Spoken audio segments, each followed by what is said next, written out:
গোলাঘাট ঢেকিয়াল গণকপুখুৰী আহমেদাবাদত বিমান দুৰ্ঘটনা হোৱা প্ৰয়াতসকললৈ শ্ৰদ্ধাঞ্জলি অনুষ্ঠান গুজৰাটৰ আহমেদাবাদত সংঘটিত হোৱা বিমান দুৰ্ঘটনাত প্ৰাণ হেৰুওৱা প্ৰতিগৰাকী ব্যক্তিলৈ গোলাঘাট ঢেকিয়াল গণকপুখুৰীৰ সাৰ্বজনীন শ্ৰী শ্ৰী গণেশ মন্দিৰ পৰিচালনা সমিতিৰ তৰফৰ পৰা প্ৰয়াতসকললৈ সমবেদনা জ্ঞাপন কৰে।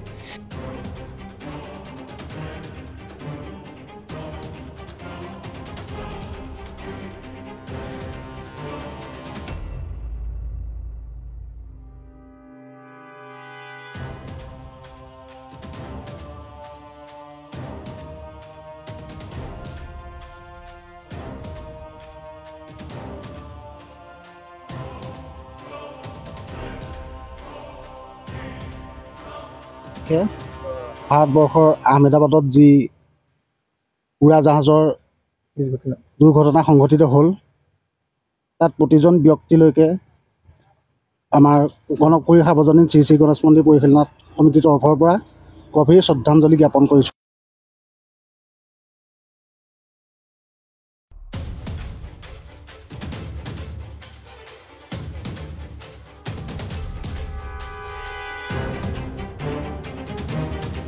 গোলাঘাটৰ খুমটাৰ পৰা Rajdeep Saikia report the north east times.